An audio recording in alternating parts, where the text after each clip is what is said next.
नमस्कार विद्यार्थी मित्रांनो, आज आपण बघणार आहोत इयत्ता 10वी मधील भूगोल. भूगोलात आज आपण बघणार आहोत स्थान विस्तारचा आपण स्वाध्याय सोडवणार आहोत. बघा, त्यामध्ये पहिला प्रश्न आहे, खालील विधाने योग्य की अयोग्य ते लिहा. अयोग्य विधान दुरुस्त करून लिहा. तुम्हाला काय करायचे आहे, जे विधान चुकीचं असेल त्याला काय करायचं आहे, दुरुस्त करायचं आहे, म्हणजे बरोबर करून लिहायचं आहे. बघा, त्यामध्ये आपल्याला पहिलं काय सांगितलेलं, ब्राझील हा देश प्रामुख्याने दक्षिण गोलार्धात आहे. बघा, ब्राझील हा देश कोणत्या गोलार्धात आहे, दक्षिण गोलार्धात आहे. ते योग्य उत्तर आहे, म्हणजे बरोबर आहे. दुसरं, भारताच्या मध्यातून मकरवृत्त गेलेले आहे. तुम्ही भारताचा जर नकाशा बघितला तर बघा, त्याच्यातून मकरवृत्त गेलेले आहे का, तर ते चुकीचं आहे, अयोग्य विधान आहे. तर भारताच्या मध्यातून कर्कवृत्त गेलेले आहे, हे तुम्हाला विधान योग्य करून लिहायचं आहे.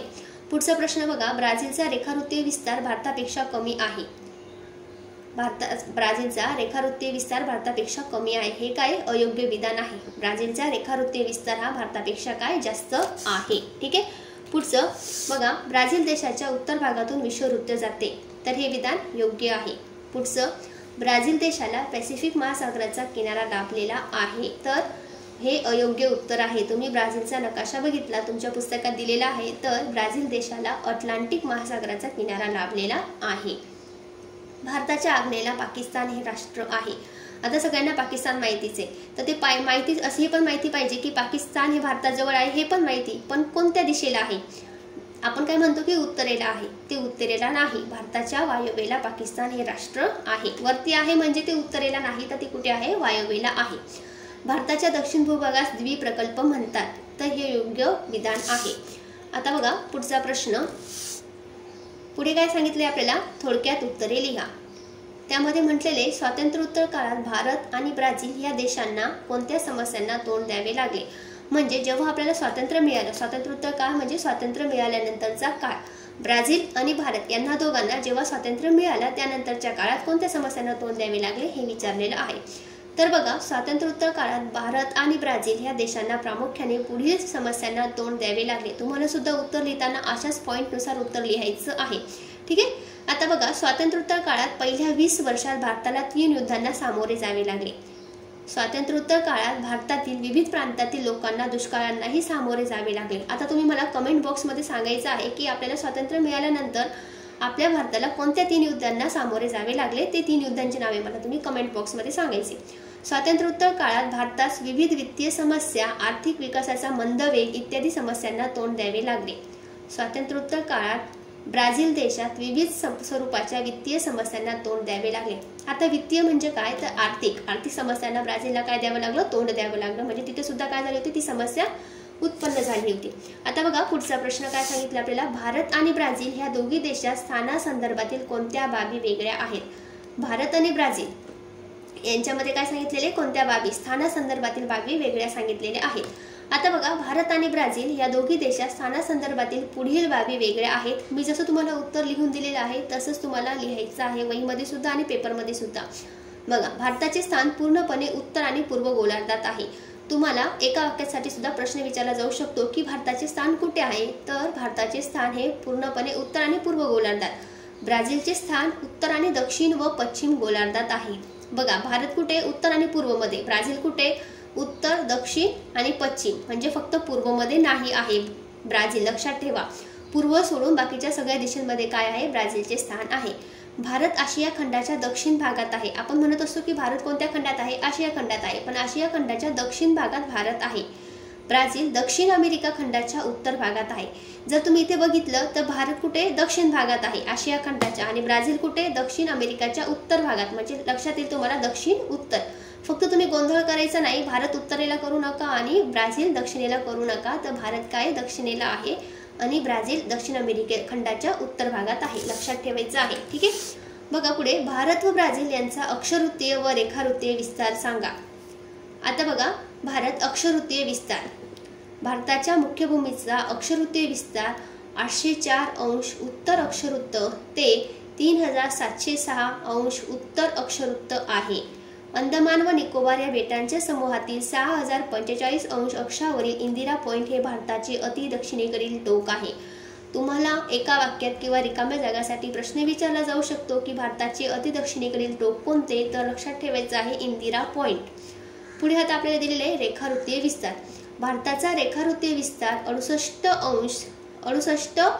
डिग्री 7 अंश पूर्व रेखावृत्त ते 97,025 अंश पूर्व रेखावृत्त आहे। बघा रेखावृत्तीय विस्तार काय सांगितलेला आहे आपल्याला, इथे डिग्रीमध्ये दिलेला आहे, लक्षात ठेवायचं आहे। ठीक आहे। ब्राझीलचं काय अक्षवृत्तीय विस्तार, ब्राझीलचा अक्षवृत्तीय विस्तार 5,015 अंश उत्तर अक्षवृत्त ते 33,045 अंश दक्षिण अक्षवृत्त आहे। रेखावृत्तीय विस्तार, ब्राझीलचा रेखावृत्तीय विस्तार 34 डिग्री 45 अंश पश्चिम रेखावृत्त तर 73,048 अंश पश्चिम रेखावृत्त आहे। याच्यावरून तुम्हाला लक्षात येईल की भारतापेक्षा ब्राझीलचे काय स्थान मोठं आहे। ठीक आहे। पुढचा प्रश्न, अचूक पर्याय निवडून वाक्य लिहा। आपल्याला काय करायचे, पर्याय दिलेले आहेत, त्याच्यातले अचूक पर्याय आपल्याला निवडून वाक्य लिहायचं आहे।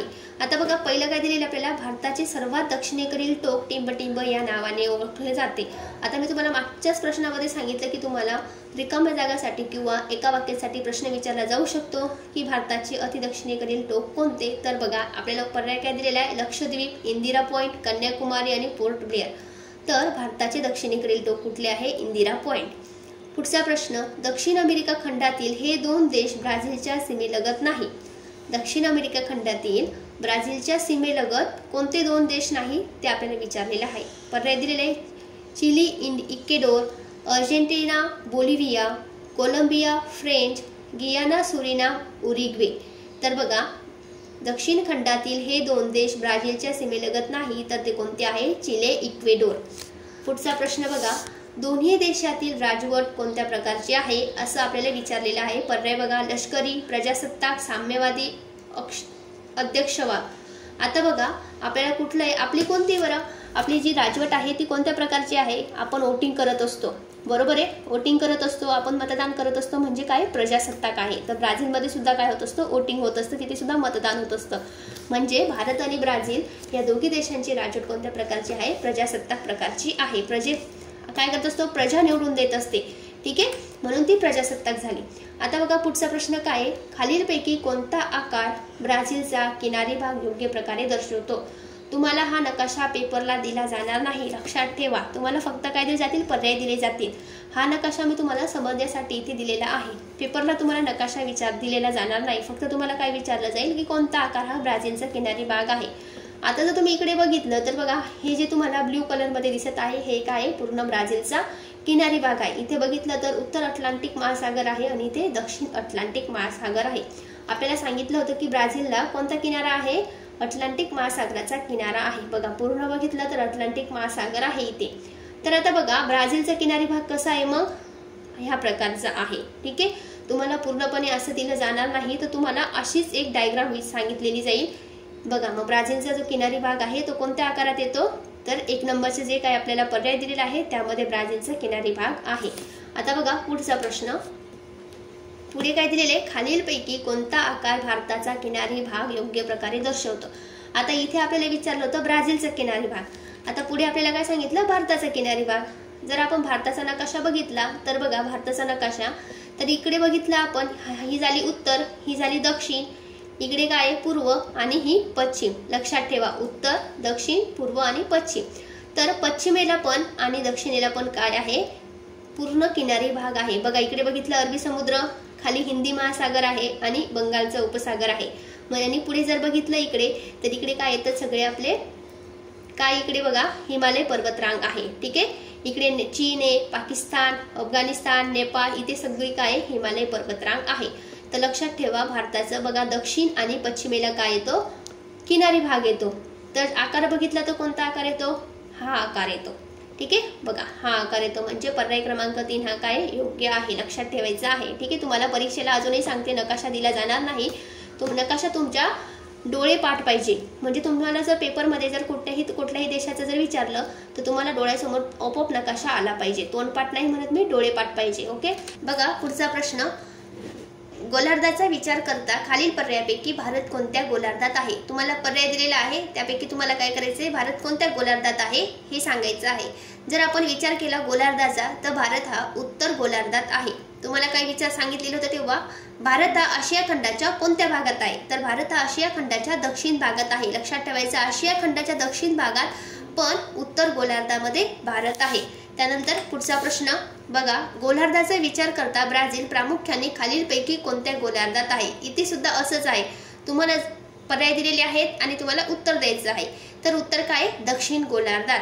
पण उत्तर अमेरिका खंडाच्या कोणत्या दिशेस ब्राझील आहे? तर उत्तर अमेरिका खंडाच्या उत्तरेस काय आहे? ब्राझील आहे. पण दक्षिण गोलार्धात ब्राझील आहे. पूर्ण जगाचा विचार केला तर दक्षिण गोलार्धात आणि उत्तर अमेरिकेचा जर विचार केला तर उत्तरेला दिशेला, उत्तर दिशेला लक्षात ठेवायचं. आणि भारताचं सुद्धा हेच आहे की भारत हा गोलार्धाचा विचार केला तर उत्तर गोलार्धात आहे आणि आशिया खंडाचा विचार केला तर आशियाच्या दक्षिणेस काय आहे? भारत आहे. समजलं? गोंधळ करून घ्यायचा नाही. अशाच आपल्या नवनवीन व्हिडिओसाठी चॅनलला लाईक करा, शेअर करा, सबस्क्राईब करा आणि आपल्या जास्तीत जास्त मित्रांपर्यंत हा व्हिडिओ शेअर करा. त्याचप्रमाणे प्रमाणिका कोचिंग क्लासेसकडून माफक फी दरात ऑनलाईन क्लासेसची सुरुवात 1 जून पासून होणार आहे व त्यासाठी प्रवेश सुरू झाले आहेत. ज्या विद्यार्थ्यांना ऑनलाईन क्लासेस जॉईन करायचे असतील त्यांनी दिलेल्या नंबरवरती संपर्क साधा. धन्यवाद.